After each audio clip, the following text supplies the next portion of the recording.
The wind howled through the Montana plains, dragging dust across the porch of the Godfrey boarding house. It tugged at coats, rattled signs, and carried the laughter of cowboys from the saloon across the muddy road. But inside her room upstairs, Joanna McKinley wasn't laughing. She sat on the edge of the narrow bed, fists clenched around a crumpled letter, the third one this month. "We regret to inform you," it read, "that the gentleman in Red Gulch has declined your match. He found your physical appearance too imposing for his tastes. We wish you the best in your continued search." Joanna exhaled slowly through her nose. The paper, thin as the promises it carried, trembled between her strong fingers. Too imposing, too muscular, not ladylike enough, that's what they always said. She stood and moved to the small mirror near the wash basin. Her reflection met her with square shoulders, sun-bronzed skin, and arms carved from years of labor, helping her father raise cattle and fix fences back in Kansas. Her mother had died early. Her father had needed a ranch hand, not a porcelain doll. And so, Joanna had become one. But he was gone now, and Kansas held nothing but dust and silence. That's why she had placed the ad. A mail-order bride was her last chance at belonging somewhere, at being wanted, at building a life that didn't end in loneliness. But rejection had become a regular reply. Mrs. Godfrey tapped gently on her door. "Joanna, dear, there's a new letter for you." Joanna opened the door, careful not to let the older woman see the pain in her eyes. She accepted the envelope with a nod, her name scrawled across it in an unfamiliar, bold hand. "Came through the wire office from someone out near the mountains. Name's Barrett something. Big cattle outfit. Sounds wealthy." Wealthy. Probably picky. Probably wanted a girl who painted and swooned. Joanna almost tossed it aside. But something, maybe the way her name was written, firm and without flourish, made her tear it open. "Miss McKinley, saw your profile in the Denver registry. I don't need fancy. I don't need small talk. I need someone who can help run a ranch without fainting at the sight of blood or weather. You look like you've known work. I respect that. If you can ride, rope, and don't mind a quiet man, I'll send for you. No strings. Just honesty. C. Barrett Wexley. Wexley Cattle Company, Birch Rock, Montana." Joanna stared at the letter, heart hammering. No mention of her size, no judgment, just respect. And a chance. The next morning, she boarded the stagecoach heading west. She didn't pack frills or perfumes, just gloves, a worn hat, and the courage to meet a man who, for once, didn't want her to shrink. The stagecoach rumbled into Birch Rock just after dusk, its wheels cutting through mud left by an early spring storm. Joanna pressed her face to the dusty glass, watching the lantern-lit town drift into view. It was smaller than she'd imagined, more rugged, more real. The main street wasn't lined with corseted women and tidy shops like in the eastern towns. It was all rough timber, iron signage, and men in weather-stained hats who paused their drinking long enough to eye every new arrival with suspicion. She knew that look. A woman traveling alone, especially a woman like her, stood out in a place like this. The driver helped her down with a grunt and a warning. "You're heading up to the Wexley Ranch? Careful, ma'am. Ain't much talk comes out of that place, but what does is heavy." "Heavy?" she asked, her voice steady despite her nerves. "Man don't say much. Lost his wife some years back. Never remarried. Doesn't ride into town unless it's a funeral or a cattle crisis. But he's fair. Don't cross him and he won't cross you." Joanna nodded and adjusted the strap of her leather satchel. "Fair is all I've ever needed." A buckboard wagon waited for her near the livery, just as Barrett had promised in his follow-up telegram. But the driver wasn't a ranch hand. It was him, Barrett Wexley. He sat atop the wagon, reins in one hand, a gloved hat in the other. He was taller than she'd expected, with a thick, lined face and gray at his temples, though his movements were solid and sure. He wore a dark wool coat despite the dust, and his eyes, cool, unreadable, met hers without flinching. He didn't smile, didn't tip his hat, but he said quietly, "You came. You asked," she replied, simply lifting her chin. He offered a nod and extended a hand to help her up. His grip was firm, steady, but not possessive. It was the first touch in weeks that hadn't felt like judgment. They rode in silence, past fences and wide fields, through pine groves where elk tracks cut into the mud, and finally, up a gentle slope toward Wexley Ranch. The house wasn't grand like she imagined a cattle baron's place might be. It was stone and timber, with a porch sagging just slightly on one side and soft light glowing through thick windows. But it felt solid, like the man beside her. At the steps, he handed her the satchel and simply said, "We rise early. Breakfast's at 5. I'll show you the barns after." "You're not what I expected," she said softly. He looked at her, really looked, and replied, Neither are you. Then he turned and disappeared into the house. Joanna had expected whispers from the townsfolk, but she hadn't expected the silence at Wexley Ranch to be so loud. Barrett kept his word. At 5 sharp, he was waiting outside the kitchen with a mug of black coffee, already dressed in trail-worn denim and dusted boots. He handed her a pair of gloves, real ranch gloves, not dainty ones for show, and simply said, "Come on, time to see what the cattle think of you. Not good morning, not sleep well, just purpose." The ranch was sprawling and alive. Fences creaked under the pressure of restless herds. Barn doors slammed and hay bales were stacked like fortresses of routine. The men who worked for Barrett eyed her with raised brows and quiet scoffs. She heard them when they thought she was out of earshot. "That's the one he sent for? Arms bigger than Jed's. She gonna wrestle the steers into submission?" Joanna ignored them. Let them talk. They'd never seen her lift a saddle one-handed or stitch a cow's flank faster than a vet. But Barrett never corrected them, never defended her. He just watched and nodded and took note of everything. One afternoon, the youngest ranch hand, Tommy, lost control of a gate during branding.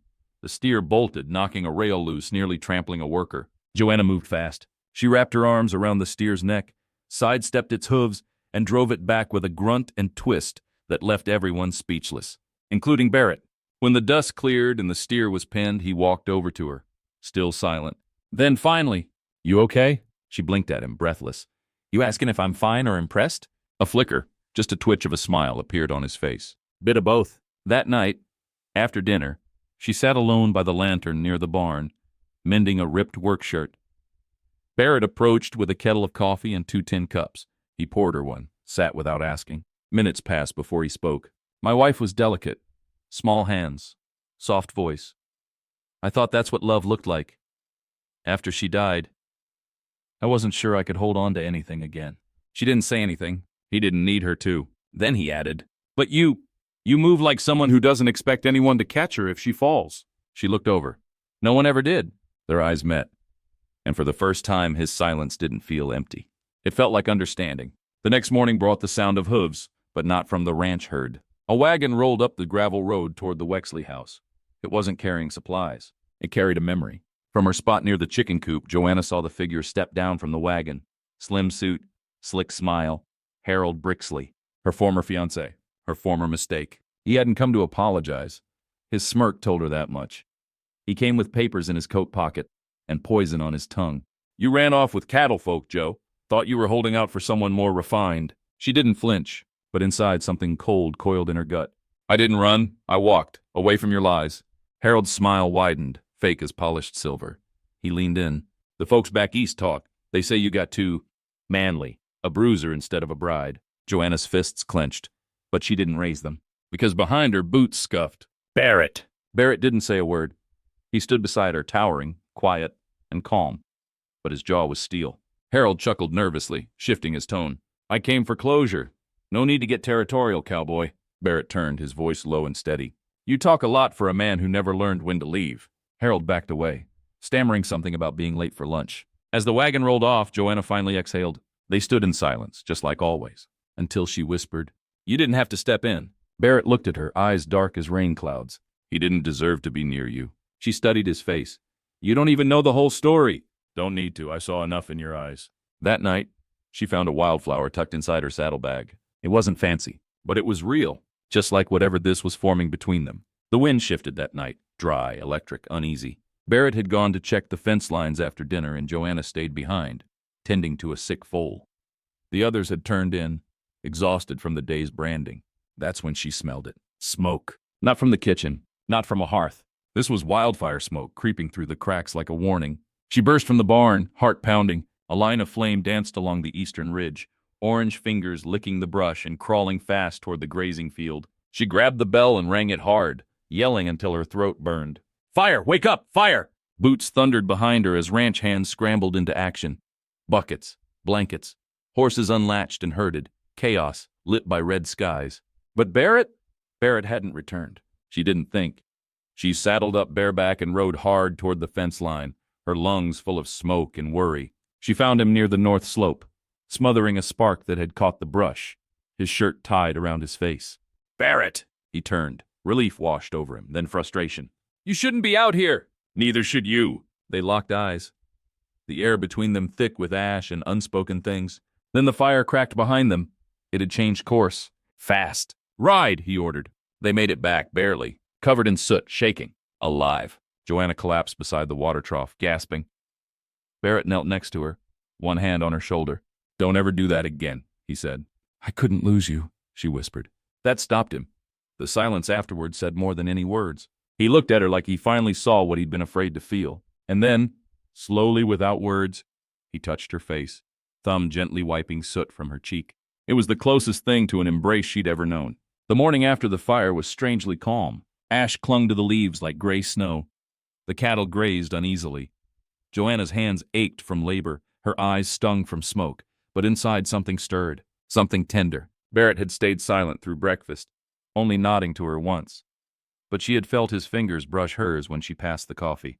Intentional. Brief. Enough to make her heart thump against her ribs like a drum. After chores, while everyone else helped clear the blackened edge of pasture, Joanna went into the main house. She hadn't intended to snoop, but she was looking for spare gauze for a burned ranch hand. And then she found it. A letter, half tucked beneath a ledger on Barrett's desk, her name on the front in his handwriting. She stared at it. For a moment she considered walking away, but her fingers betrayed her heart. They opened it. Joanna, you'll never read this. I just needed to put it somewhere. I didn't ask for you. I didn't want you. Not because of who you are, but because of who I am. I've buried too many dreams. But then you walked into this ranch like you belonged to it, like the land bent toward your footsteps, and the quiet parts of me woke up again. Joanna's breath hitched. I tried to keep my distance. I told myself I couldn't love again. Not truly. Not after losing Claire. But then you smiled at the foal you delivered, and I couldn't breathe. You're strong in ways I'll never be. Maybe that's why I stay quiet, because I don't want to break something good by holding it too tight. Barrett. She folded the letter carefully, holding it to her chest. Her hands shook, not from the fire, but from something even more consuming. That night, after supper, she found him in the barn. He looked up, startled. She held the letter out without a word. His shoulders tensed. You weren't supposed to read that. I'm glad I did. You deserve someone braver. No, she said, voice soft. I deserve someone honest. She reached for his hand. He didn't pull away. The wind that morning carried more than dust. It carried warning. Joanna was out by the well when she heard hooves. Not the rhythmic beat of a ranch hand returning. This was faster, heavier, urgent. She turned and saw a rider approaching through the gate, his coat whipping behind him like a dark flag. His horse steamed at the flanks, overworked and foam-lined. Barrett stepped out of the barn at the same moment and froze. Joanna didn't miss the way his jaw clenched. Who is that? She asked. Barrett didn't answer. He didn't have to. The rider slowed, reining in just feet from them. Dust rose like fog. Been a long time, Barrett. His voice was rough, but not unfriendly. Barrett nodded tightly. Gideon. Gideon dismounted. His eyes, gray and sharp, fell on Joanna, and then flicked back to Barrett. I heard rumors, he said. Didn't believe 'em. That you'd taken in a bride. The pause stung. Joanna felt it like a slap wrapped in silk. This is Joanna, Barrett said plainly. She belongs here. That so? Gideon cocked his head. Funny, because someone in Bitter Creek says otherwise. Inside the house, Gideon sat nursing a chipped mug of coffee while Joanna stood nearby, arms crossed, alert. A claim's been filed, Gideon explained. One that says you stole property from a failed matchmaker, that the girl was promised elsewhere. I didn't steal anyone, Barrett growled. The auction was public, legal. Legal, maybe. But there's a man up north making noise. Powerful, petty. Says he was owed a bride. Joanna stiffened. What's his name? She asked. Gideon looked at her. Name's Tobias Finch. Barrett's mug cracked in his hand. Later, after Gideon left, Barrett sat alone on the porch steps. Joanna joined him. Tobias was there that day, he said. He'd been bidding. He wanted someone young, malleable. Not you. Because I'm not soft enough for his liking? She said, eyes hard. Because you looked like you had fire. Joanna's lips curved faintly. And you didn't think that was trouble? No, Barrett murmured. I thought it was hope. That night, thunder grumbled in the distance, echoing across the plains like distant cannon fire. But inside the cabin it was silent, too silent. Joanna stood at the window, watching the sky flicker with lightning. The lamp behind her glowed soft and golden, casting a long shadow across the room where Barrett sat, polishing the same rifle for the third time. You think he'll come? She asked quietly. He'll come, Barrett replied. Men like Tobias Finch don't bluff. Joanna turned from the window. And when he does, then we stand. They spent the next day preparing. Barrett checked the perimeter, fixed loose boards, reinforced the back door. Joanna, who had once only known life inside kitchens and barns, found herself loading bullets into a belt with trembling fingers. Barrett noticed and paused beside her. "You don't have to fight." "But I will," she said, gaze steady. "I won't run again." Barrett looked at her for a long moment. Then, to her surprise, he reached out, gently brushed a strand of hair behind her ear. "You're braver than most men I've known." By dusk, the horizon darkened, not just from clouds, but from the dust trail of approaching riders. Gideon had returned early that morning with grim news. Tobias wasn't alone. He'd hired guns, and they were heading south. 5 men, maybe 6, Gideon had said. But they don't care about fair odds, they care about winning. Joanna stood beside Barrett on the porch now, watching the trail snake closer. Barrett handed her a revolver. "You remember what I taught you? Aim with your heart, breathe, don't blink." "That's my girl." The word struck her harder than the wind. "Not my wife, not the bride I bought, but my girl." As the riders came into view, Joanna felt no fear, only the weight of everything she'd lived through pressing into her spine and turning into steel. "I'm ready," she whispered. Barrett nodded. "Then let 'em come." The hoofbeats stopped just beyond the tree line. Barrett raised his rifle. Joanna crouched behind the porch's pillar, her revolver cold but steady in her grip. Gideon stood beside her, shotgun braced against his shoulder. And then, movement. 5 riders emerged through the shadows, men in dark coats and wide hats, their faces half hidden by dust and dusk. At the front rode Tobias Finch, a lean man with a cruel smile and a silver tooth that caught the light like a blade.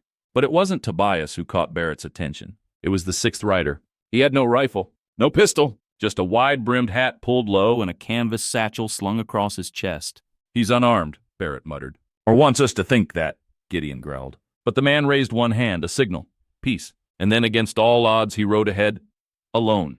Barrett stepped down from the porch. "Easy," he told Joanna without looking back. "If I drop, shoot straight." The rider stopped 10 feet from him. "I ain't here to fight," he said calmly. "Tobias brought me for a different reason." "Why should I believe that?" "Because I got this." He unslung the satchel and tossed it to the dirt between them. It landed with a thud. Barrett didn't move. "Go on, open it." Barrett kicked it over with his boot. Inside papers, ledgers, maps, and a sealed letter. "Tobias plans to take your ranch," the rider said, voice steady. "But not just yours, half the valley. He's been fixing land deeds, threatening surveyors, paying off men in town. That letter, it's from a deputy marshal up in Cheyenne. Someone's already investigating." Barrett knelt, picked up the letter. It was real, and it changed everything. Back on the porch, Joanna watched, her pulse thudding in her ears. She couldn't hear the words, but she saw Barrett's shoulders drop, the tension ease. And then something even stranger. Barrett extended a hand to the rider. "What happened?" Joanna asked as Barrett returned. "Truth happened." He handed her the letter. "Turns out Tobias has more enemies than he thought, and some of them wear badges." "So what now?" Barrett looked out at the shrinking figures as Tobias and his men turned, retreating without a fight. "Now we hold on to what's ours, but we won't do it alone." He looked at her. "Really looked." "Not anymore." The valley breathed again. After days of tension, the quiet was almost unsettling.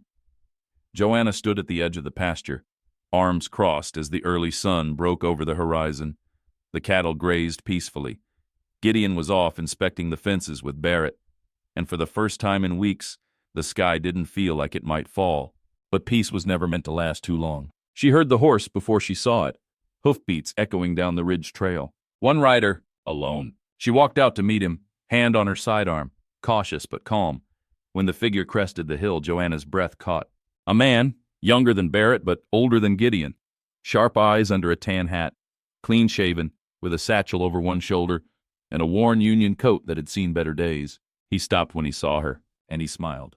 "Joanna Hale," he said like it was a memory. "Still don't flinch, do you?" She blinked, then took a step closer. "Do I know you?" He dismounted, slow and easy. Then he removed his hat.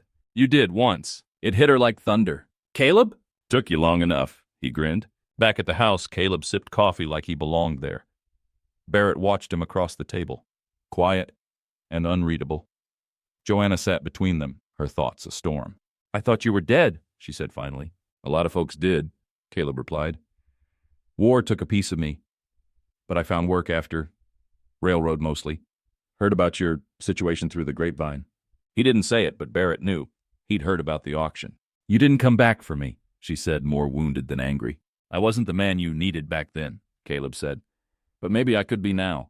The silence that followed was heavy. Barrett stood up. Excuse me, I've got fencing to check. He left without slamming the door, but Joanna could feel the weight he carried. Outside, Barrett walked until the house was a speck. She found him an hour later, hammering a post with more force than necessary. He's from my past, she said softly, not my future. That's not for me to say, he replied, not meeting her eyes, but I want you to hear it anyway. He looked at her then, and in her gaze there was no confusion, only truth. I'm not looking back, she whispered. Not anymore. That night, the house felt smaller. The crackling fire offered little comfort. Caleb sat in the parlor with Gideon, swapping stories of railroads and towns he'd passed through. But Barrett had retreated to the barn. Joanna stood in the hallway, torn between two men, one a memory, one a quiet force who never asked for anything, but gave her peace. Her hands trembled slightly as she reached for the tin kettle.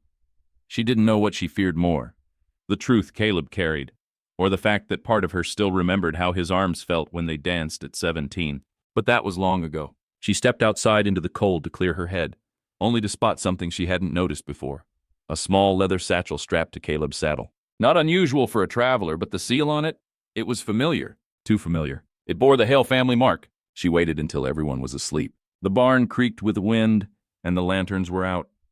Quietly, Joanna crept to the stables. Her breath misted in the cold as she opened the flap of Caleb's satchel. Inside, a folded letter sealed with wax and stained by time. Her heart pounded as she broke it open. The letter was addressed to her, but not from Caleb. It was her father's handwriting. Joanna, if this finds you, it means I didn't survive to say these things to your face. You were never meant to be part of that auction. I tried to stop it, but our debts were too deep, and I was too proud to beg help from Barrett like I should have. You were always stronger than me. Caleb swore he'd find you one day. I trusted him. If he made it this far, trust him too. I hope you've built something beautiful from the ashes we left behind. Your father, Samuel Hale. Joanna stared at the page. The tears didn't fall right away. They came like a slow breaking dam, quiet and powerful. Her father had tried. And Caleb, he wasn't just a shadow from the past. He'd carried this letter across half the country. He had come for her, just not in time. She didn't hear the door creak. I wanted to give it to you when the time felt right. Caleb's voice came from the dark. You should have given it to me when you arrived, she said, not turning around. Maybe, he said, but I saw the way you looked at Barrett. Joanna turned now, holding the letter to her chest. You came for me too late, Caleb. I'm sorry. His jaw tightened, but he nodded. Not angry, just resigned. I just wanted to see you safe, strong. That was enough. He tipped his hat and stepped back into the shadows. The next morning, Caleb was gone. No goodbyes, just his tracks in the frost-covered dirt and an empty coffee mug on the porch. Joanna stood in the doorway, her hand clutching her father's letter. Barrett joined her. You okay? She nodded. Yeah, she said, leaning against him. I think I finally am. The sky darkened just after midday. It wasn't just a storm cloud rolling over the hills. It was the kind of gray that turned men quiet and made animals uneasy. Birds flew low, horses stomped and snorted without reason. Barrett stood at the edge of the barn, hat pulled low, staring at the horizon. Joanna saw the tightness in his jaw, the way his hand hovered near the old Colt at his side. You know that storm's not just weather, don't you? She asked softly. That's not thunder, he replied. A dust trail spiraled in the distance, thin as a snake but growing fatter with each passing second. By dusk, the wind had turned mean. Joanna helped Rachel and the boys shutter the windows while Barrett saddled his horse and strapped on his rifle. He hadn't said much, but his silence spoke volumes. He knew who was coming. When the first rider appeared at the ridge, Barrett was already out front. The man who rode in looked like he belonged to another world. Coal-black coat, cruel smile, eyes like burnt copper. Well, I'll be, the stranger said, reining his horse just short of the porch. Didn't expect to find you playing house, Barrett. Joanna stepped outside, her presence met with a smirk. And who might you be? The man asked, his tone oily. His wife, she said coolly. The man chuckled. A wife? Lord, what a joke. Barrett stepped forward. Leave, Nathaniel. You've got no claim here. Nathaniel. The name hit Joanna like a slap. She remembered it from Barrett's past. His former partner. The one who'd turned on him. The one responsible for that wound in Barrett's side and the nightmares that sometimes stole his sleep. Funny thing about debt, Barrett, Nathaniel said, dismounting. You think time pays it off. I don't. They squared off as the wind howled between them. Barrett standing for peace. Nathaniel dressed for war. You know why I'm here, Nathaniel said. Barrett nodded. You won't touch anyone under my roof. Then you best be ready to bleed for it. Suddenly Nathaniel whistled. 3 more men emerged from the trees, rifles in hand. Joanna's heart stuttered. Barrett turned slightly, voice low. Get the kids, hide them in the cellar, lock it. And you? I've faced worse with less. She ran, not because she wanted to leave, but because she trusted Barrett to hold the line. And because those children were hers now, and their lives mattered more than pride or fear. The shots rang out before she closed the cellar door. But she didn't scream. She prayed. The crack of gunfire shattered the heavy dusk, louder than thunder, sharper than lightning. Joanna flinched at the sound, her hand on the cellar door, her body shielding the children beneath her. The scent of dust, sweat, and fear thickened the air. Stay quiet, she whispered, even as her heart pounded against her ribs like a drumbeat in a war march. Above, the world boiled. Barrett ducked behind a stack of hay bales, reloading with calm precision. Nathaniel's men moved with experience, but they hadn't counted on the familiarity Barrett had with every inch of this ranch. The moment one stepped too close to the barn wall, a single shot dropped him clean. You should have kept running, Barrett, Nathaniel shouted through the growing chaos. You can't stop the tide! I don't need to stop it, Barrett muttered. Just outlast it. Back in the cellar, Rachel sobbed quietly, but Joanna gripped her hand tight. The boys, even the youngest, remained silent, watching their mother with wide, terrified eyes. Mama, the middle one whispered, is he going to come back? Yes, Joanna said, voice strong despite the tears threatening to fall. Because he promised. And a promise from that man means more than gold. Outside, Barrett moved like a ghost between cover. He wasn't the fastest or the strongest, but every bullet he fired told a story of survival, of a man who'd been through loss and wouldn't lose again. Nathaniel, now down to one man and himself, called for a halt. This doesn't have to end with more blood, Barrett, he called out. You and we go back too far for this. Barrett emerged from behind the porch, rifle leveled. You crossed that line years ago when you betrayed me. When you shot me in the back and left me to die. It was just business. Then this is just justice. The final standoff lasted mere seconds. A shot, a cry, a thud in the dirt. Barrett stood over Nathaniel, weapon lowered, breath steady. He didn't finish the man, he didn't have to. The past had done that already. Instead, he turned and walked back to the house, hands shaking not from fear, but from the weight of protecting something that finally mattered. The cellar door creaked open. Joanna blinked against the light, then gasped as Barrett appeared at the threshold, dust-covered, bruised, but whole. You came back, she whispered. I told you I would. She threw her arms around him, and this time, he held her like she was the only reason he still stood. And maybe she was. The days that followed were quiet, but not the peaceful kind.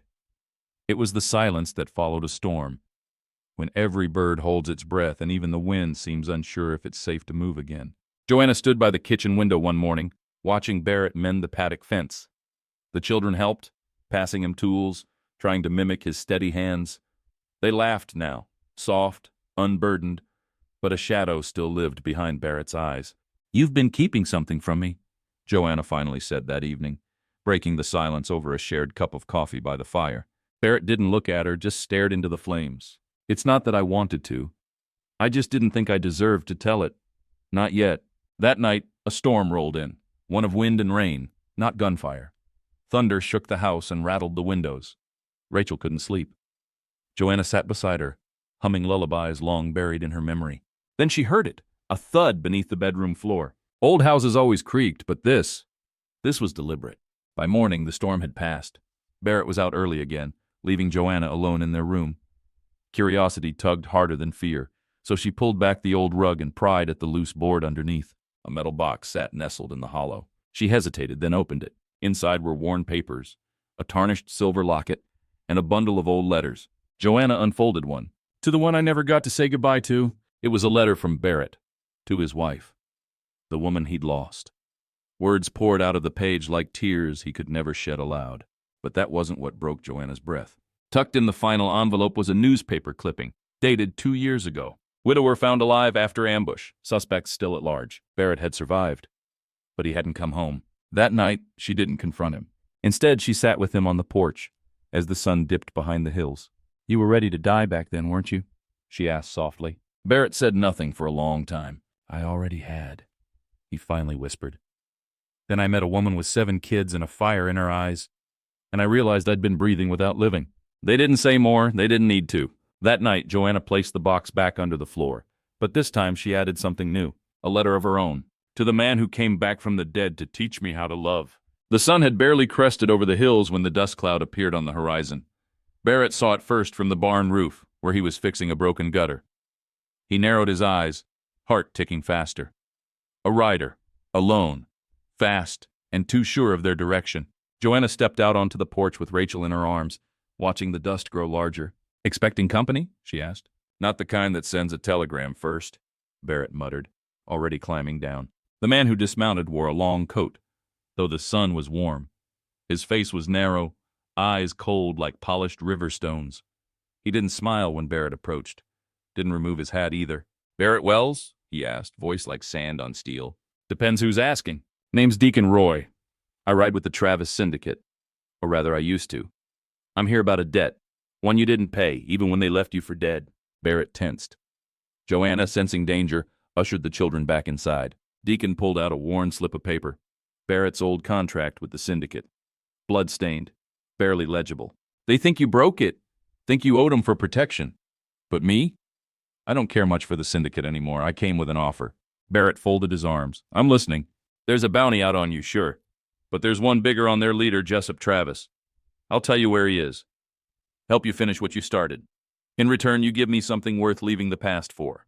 "And what would that be?" Deacon glanced toward the house. "A chance to see what a real life looks like." Barrett didn't respond. He didn't have to. His silence had weight now, earned through loss, through healing. "Come back tonight," Barrett finally said. "We'll talk over firelight, not sun."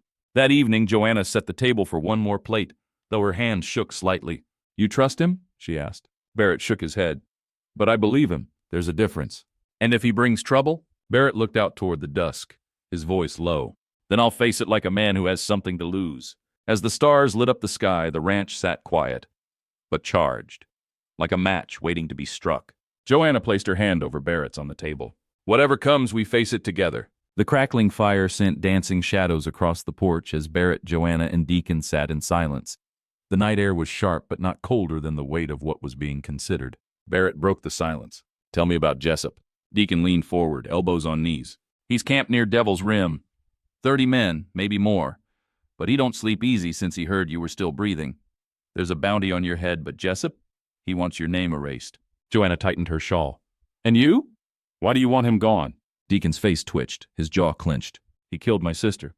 Claimed she owed him for food she never ate." Barrett's eyes didn't blink. "And you rode with him after that?" "I didn't know. By the time I found out, I was too deep, but I ain't staying there." Joanna's voice cut the silence like a blade. "You want redemption, but why come here for it?" Deacon looked directly at her. "Because this place, this family, feels like something Jessup could never understand. If I can help protect it, maybe I can find a little peace for what I didn't stop before." Barrett nodded slowly. "We ride at dawn, you show me the way." That night, Barrett stood by the window, watching the moonlight dust the fields. Joanna approached, her voice low. "You're leaving again." "Not for good," he said. "But this is a ghost that won't stop chasing unless I chase it back. And if you don't come back," he turned to her, placing a hand on her cheek, "then you'll know I did it for something worth more than survival. For us." As the fire in the hearth died down, so did their words.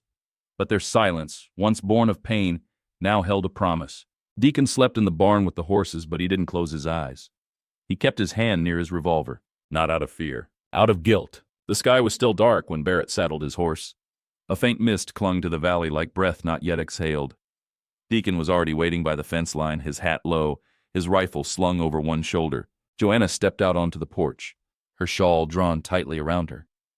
She didn't say anything, just stood there watching him tighten the last cinch. Barrett looked up at her, pausing. "Keep the doors bolted until I get back. If something feels wrong, it probably is." She nodded, eyes heavy but determined. "Bring your heart back with you, Barrett. Not just your body." He managed a thin smile. "That's the plan." The two men rode out just as the first pink broke across the horizon. Dust kicked up behind them like the trail of ghosts neither could outrun. The ride was long, mostly silent, save for the wind and the occasional bird call. By midday they reached the base of Devil's Rim, a jagged line of cliffs and brush where shadows made truth hard to see. "Camp's about a mile past those rocks," Deacon said. "He'll have lookouts." Barrett dismounted, tying his horse to a low branch. "Then we go on foot, quiet, precise." Deacon hesitated. "You trust me yet?" Barrett paused, then looked him in the eye. "No, but I trust what you want." They crept up the ridge, staying low, the sun harsh now but the wind dry and sharp. Barrett counted 6 sentries, 2 at the front, 2 by the horses, and 2 circling on patrol.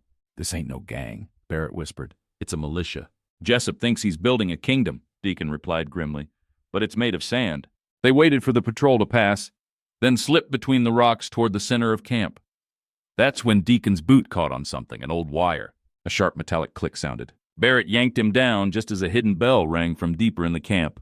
"We're spotted," he hissed. Gunfire erupted. Shouts followed. Men poured from tents, rifles raised, dust flying. Barrett returned fire, using the rocks for cover. Deacon ducked beside him, panting. "This wasn't supposed to happen this fast." "It never is." A bullet grazed Barrett's arm. He flinched but kept moving, dragging Deacon behind a wagon. "We need a distraction, something big." Deacon reached into his satchel and pulled out a stick of dynamite. Barrett blinked. "You've been carrying that this whole ride?" "Just in case we needed to speak real loud." They lit the fuse, hurled it toward the center of camp, and ran. The explosion shattered the ridge, sending smoke and debris flying. Horses screamed. Men scattered. They didn't wait to see the aftermath. They mounted up and rode hard, not stopping until the sound of pursuit faded behind the next canyon. When they finally slowed, both were bruised, bloodied, and silent. Barrett turned to Deacon. "That's one less ghost chasing me, and one less demon for me." Barrett and Deacon returned to the ranch just before sunset, their horses exhausted, their faces marked by soot and sweat. Joanna was waiting at the gate, holding her breath until she saw them crest the ridge. When Barrett dismounted, she ran to him, arms out. He caught her, wincing at the pressure on his bruised ribs, but he didn't let go. "You're hurt," she whispered, tears brimming. "Still breathing," he murmured, pressing his forehead against hers. Deacon stood off to the side, his hat in his hands, watching the exchange with quiet understanding. For a man who'd once walked alone, this was more than a homecoming. It was proof that redemption wasn't just a word. Inside the house, Barrett sat while Joanna cleaned the wound on his arm. She worked in silence, hands gentle but firm. "You took a risk," she finally said, "but you came back." "For you," he said softly, "and for this land." "It's more than land now, Barrett. It's life." That night, around the fire, the family sat close. The children clung to their chairs, hanging on every word as Deacon told the story. How they'd snuck into the outlaw camp, the bell trap, the explosion. The older girls giggled, the boys wide-eyed. "Was it scary?" Lily asked. Deacon chuckled. "Only if you don't like bullets and bad men yelling." "What happened to the rest of them?" Eli asked. Barrett's voice was low, scattered. "But they'll regroup. Jessup doesn't let things go easy." Silence followed, heavy, unfinished. Outside the ranch, the wind carried whispers no one inside could hear. At the edge of the property, beyond the last line of fencing, a lone figure watched the house. She was cloaked in a riding duster, a faded hat shadowing her eyes. A scar ran down the side of her cheek, a memory etched deep. She studied the home, the children's laughter spilling through open windows. "So, you found something real," she whispered to herself. The woman turned and mounted her horse. "Let's see how long it lasts." The next morning began like any other, roosters crowing, horses nickering in the corral, and the scent of biscuits drifting from the kitchen. Joanna hummed as she kneaded dough, while the children raced out the door to finish morning chores. Peace had returned, for a moment. But Barrett woke with a strange feeling, a weight in the air, like a storm gathering behind the sun. He sat on the porch, a cup of black coffee in hand, watching the tree line. He didn't know what he was waiting for, until he saw her. A lone rider, slow and deliberate, appeared through the dust. Not a stranger to this land. The way she held the reins, loose but in control, told Barrett she knew her way around a horse and a lie. As she drew closer, Barrett stood. His voice was a low growl. "Haven't seen you in years." The woman dismounted in one motion. Dust clung to her coat, and that old scar on her cheek twisted slightly when she smiled. "Didn't think you'd be glad to see me." Joanna stepped onto the porch, drying her hands on her apron. "Barrett, who is she?" "Her name's Sadie. She used to be my wife's best friend." A tense silence. Sadie tilted her head toward Joanna. "And you must be the one who filled her place." Barrett stepped forward, voice calm but firm. "Watch your tone. This is my wife." Sadie chuckled. "You always moved on fast." But her eyes weren't mocking, they were searching. Sadie looked exhausted. Her boots were worn, her knuckles bruised, and she hadn't come just to cause trouble. She came with something else. "I didn't ride all this way to stir up ghosts," she finally said. "I came because someone's looking for you, and they ain't as forgiving as I am." Barrett narrowed his eyes. "Who?" "Jessup's brother." The name hit like a stone in the chest. "I thought he died in Kansas," Barrett said. "You thought wrong." Inside, the family listened in silence. Joanna reached for Barrett's hand beneath the table later that night, their fingers interlacing. "We can leave," she whispered. "We can't run forever," he said. "This is our home." Outside, Sadie sat alone by the barn, sharpening a knife under the moonlight. She hadn't told him everything. Not yet. Because the man hunting Barrett wasn't just seeking vengeance. He was coming for something buried in Barrett's past. Something even Joanna didn't know. The morning after Sadie's arrival, the ranch felt like it had swallowed a secret. Barrett fed the horses in silence. Joanna tended to breakfast without her usual song. The children noticed the shift too. Less laughter, more whispers. Sadie lingered near the barn, eyes scanning the horizon like she expected trouble to ride in before sundown. And maybe she did. Barrett finally joined her by the hitching post. "Tell me everything," he said quietly. Sadie didn't look at him. She just kept her gaze steady on the field. "Jessup's brother is alive. Name's Marshall Kane now. Wears a badge in Nevada. But don't let the star fool you. He's darker than his brother ever was." "Why now?" "He got a letter," Sadie said, "from someone who knew about the auction, about how you bought a family, about how you changed." Barrett clenched his jaw. "So he thinks I've gone soft?" "No," Sadie said, finally turning to him. "He thinks you have something to lose." That afternoon, Joanna walked into town alone, determined to trade for more flour. But she wasn't blind. She saw the stares. She heard the whispers. "That's the woman the widower married after the auction. They say he bought 7 all at once." Joanna kept her chin up. But when she entered the general store, the tension tightened. Mr. Halvers, usually cheerful, barely met her eyes. "We're low on flour," he said, stacking boxes. "And folks been asking questions, Joanna." "Questions?" "About who you really are. About that Sadie woman." Joanna stood still for a long moment. "Barrett saved my life. He gave those children a chance. That's who I really am." Back at the ranch, Sadie watched the children play from a distance. One of the little girls, Hannah, approached her. "Do you know Papa from before?" Sadie knelt down, brushing a strand of hair from the child's cheek. "I did, and I know the kind of man he used to be." "Was he mean?" "He was lost," Sadie whispered. "But some people just need a map. And love. Sometimes that's the only compass that matters." That night, Barrett sat at the edge of his bed. Joanna wrapped her arms around him from behind. "Are you going to tell me what happened with Jessup?" Barrett nodded slowly. "He wasn't just some outlaw I crossed, he was my brother." Joanna froze. "And Marshall Kane?" "He's our cousin." Outside, Sadie lit a cigarette, watching the night swallow the plains. Her fingers trembled, not from fear, but from the weight of what was coming.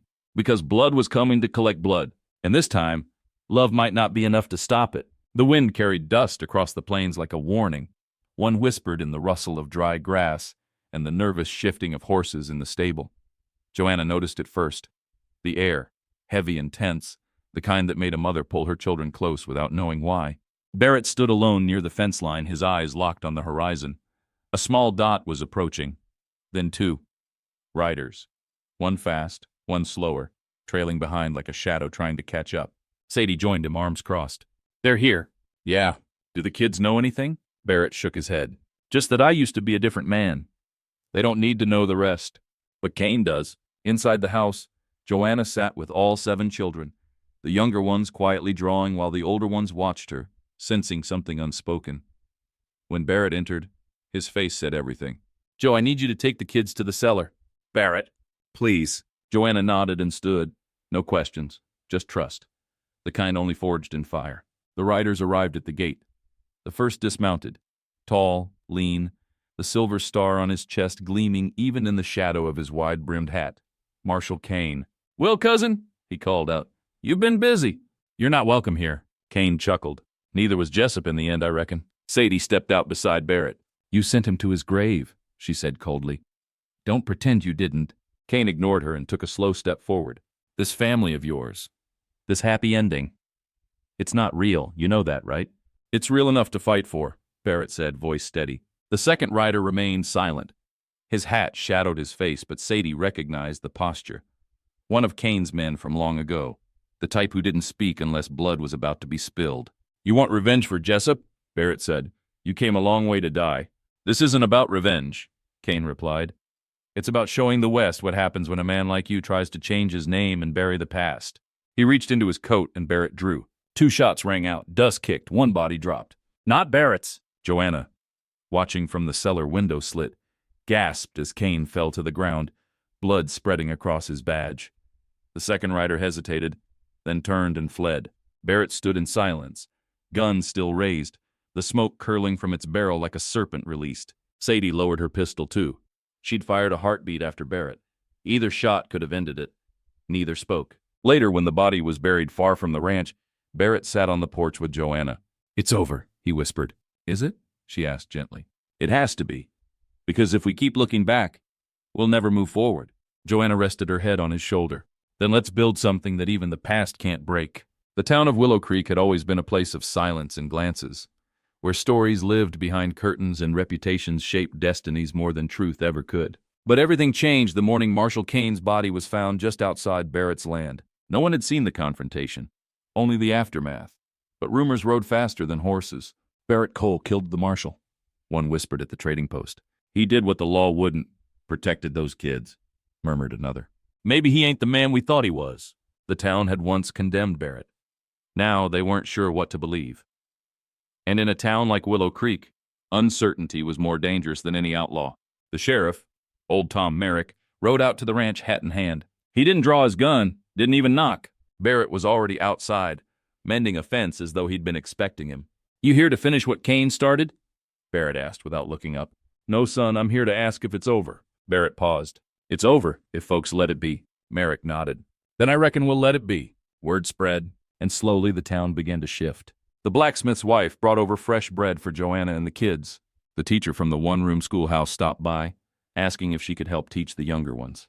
And at church, when Barrett walked in with all 7 children behind him and Joanna's hand resting quietly in his, no one stood to block the aisle. They simply made room. That night, Barrett stood with Sadie outside the barn, watching the stars appear one by one. "Funny, isn't it?" she said. "All it took to change the town's heart was a gunshot." "It wasn't the gun," Barrett replied. "It was the truth finally being louder than the lies." "You going to stay here forever?" He looked at the house, at the lantern light in the window, where Joanna was reading to the children. "I think I already have." In the weeks that followed, Barrett was invited to sit on the town council. Joanna started a community garden behind the church, and the children, once auctioned like cattle, were now called by name in school roll call. No longer the broken 7. They were the Cole children, loved, protected, and known. It came on a Monday, sealed with red wax, dusty from the trail, and handed over by a tired courier who didn't wait for thanks. Barrett opened it at the kitchen table while the children played outside and Joanna kneaded dough by the window. The paper crackled with old weight, and the words were penned in a hand he hadn't seen in years. "To Barrett Cole, you stole what was promised. You took what was owed. I'm coming for what should have been mine. J.D. Crowley." Barrett's eyes darkened as he folded the letter slowly and slid it into his vest. Joanna turned. "Bad news?" He looked at her for a long second. "Old ghosts, nothing we can't outrun." But he knew that wasn't true. J.D. Crowley, a name buried in Texas dust and tied to blood debts. Once a partner in a cattle venture gone wrong, then a rival in a land dispute. Barrett had walked away from that life, but apparently Crowley never had. The timing wasn't coincidence. Someone in town had written to him. Someone who didn't like the Cole family being accepted. Someone who wanted to stir trouble. Barrett spent that night preparing. The rifle he hadn't touched in 3 years was cleaned and oiled. The barn was reinforced. The children were told to stay close to the house. And when Joanna asked what they were up against, Barrett didn't lie. A man who never learned what mercy was, or what love could have been. 3 nights later, smoke curled into the sky behind the church. Crowley had arrived, with 5 men on horses, all hardened by time and hate. They didn't attack. Not yet. They just watched. The town held its breath. Sheriff Merrick tried to intervene, but Crowley showed him a land deed, signed years ago claiming a portion of Barrett's land. A forgery, no doubt, but enough to stall the law. "I don't want to fight you, Barrett," Merrick warned. "But if this escalates—" "It won't," Barrett replied. "Not if I end it first." That night, Barrett stood alone at the edge of his field, gun at his hip, hat low. And when Crowley rode up, sneering through his silver beard, he dismounted slowly. "You owe me," he growled. "No," Barrett said. "I paid my dues in silence and walked away. You're the one who stayed behind." "Then this ends here." "It does." They drew, but only one man fired. Crowley hit the ground hard, his pistol untouched. Barrett's warning shot had grazed his shoulder. Not fatal, but final enough. Barrett walked over, crouched low. "I won't kill you, Crowley, but you come near my family again, and I'll bury the past with you in it." Crowley was taken out of town by morning, bloodied but alive. The town watched in silence, and then slowly they clapped. for the man who had once been a shadow, but who now stood as a protector, a husband, and a father to many. The morning after the standoff, the sun rose over the coal ranch, as if it, too, had waited for peace. The tension that had gripped the town began to loosen its hold, and for the first time in weeks, the wind carried no whispers of threat, only warmth and renewal. Joanna stood on the porch with a steaming cup of coffee in her hands, her eyes drifting over the land she now called home. The children were already tending to chores, sweeping the barn, feeding the chickens, like this was how life had always been, like it had never been different. And in many ways, maybe it never would be again. Inside, Barrett finally removed the letter from his vest and tossed it into the fire. The red wax melted, and the paper curled into ash. That chapter was closed. What mattered now was right here. Joanna, the children, this land, this life. Later that afternoon, the whole town gathered by the small white chapel on the hill. Not for a funeral, but for a wedding. Barrett had asked her the question weeks before, in his quiet way, after the children had gone to bed. "I can't promise I'll always say the right thing," he had said, eyes cast down, "but I'll never stop choosing you, every single day." Joanna had nodded through tears. "And I'll keep reminding you what love feels like, even when words fail." Now, as she walked toward him beneath the open sky, wearing a simple ivory dress sewn by the townsfolk, Barrett waited in a dark suit with one hand nervously gripping his hat. The children surrounded them, her 7, his 1, forming a perfect circle. A family not by blood, but by choice. The preacher's words were soft, reverent, and brief. There was no need for grandeur. Their story already was a testament. "Do you take this man," the preacher asked, "not as a savior, but as a partner in every storm?" "I do," Joanna whispered. "And do you take this woman not as a burden, but as the light in your wilderness?" "I do," Barrett replied. And with that, they kissed. Not like in storybooks, but like two people who had truly earned this moment. Back at the ranch, the town celebrated with peach pie, cornbread, and fiddle songs that danced through the evening air. Laughter echoed against the hills, and for once, no one worried what tomorrow might bring. Barrett and Joanna swayed on the front porch, his hand on her back, her head on his shoulder. "You still don't talk much," she teased softly. "Words don't seem big enough for this," he murmured. "Then don't talk," she whispered. "Just hold me." And he did. The days after the wedding settled into a peaceful rhythm. Meals shared on the porch, evenings filled with quiet laughter, and mornings where the children's joy spilled into every corner of the ranch. Barrett had never known such stillness, nor Joanna such safety. But peace has a curious way of opening doors to what had long been buried. One such morning, as Joanna cleaned out a cedar chest in the attic to make room for the children's books, she found a yellowed envelope sealed in wax. On it, in gentle, looping handwriting, was written, "To Barrett, when you're ready." Her breath caught. It was her. Eleanor, Barrett's first wife. Joanna hesitated only a moment before bringing it to him. He stood at the window, sunlight painting gold over the lines on his face. When Joanna offered the letter without a word, he took it with reverence and sat down. The letter. "My dearest Barrett, if you're reading this, it means you've lived. And that makes me smile. I worried, you know, that when my time came, you'd carry your grief like a stone in your chest, that you'd close yourself off, thinking loving again would be betrayal. But love is not something you use up. It's something that multiplies. And I know that somewhere out there, there's a woman with a tender heart who will see the good in your silences, who will step into your quiet world and bring music back into it. Let her. Love her the way you loved me. And know this, if heaven has porches, I'll be sitting on one, smiling. Always yours, Eleanor." Barrett didn't say anything for a long time. Joanna simply sat beside him. Finally, with trembling fingers, he folded the letter and slipped it into the breast pocket of his shirt, over his heart. "I think," he said hoarsely, "she already knows I did." Joanna leaned her head against his shoulder. That evening, Barrett gathered the children in the living room. He spoke of Eleanor, not as a ghost, but as a chapter, and more importantly, as permission. Permission to remember her, and still move forward. Later, as twilight settled in and stars began blinking overhead, Joanna stepped out onto the porch to find Barrett planting something by the fence. "A tree. What kind is it?" she asked. "Peach," he said. "Eleanor loved them. Thought the world could always use more sweetness." And just like that, the story turned its final page, not with sorrow, but with deep, abiding peace. They had all come to this place, broken, rejected, forgotten, and somehow, through hard work, Open arms and second chances, they had become something unshakable. A family,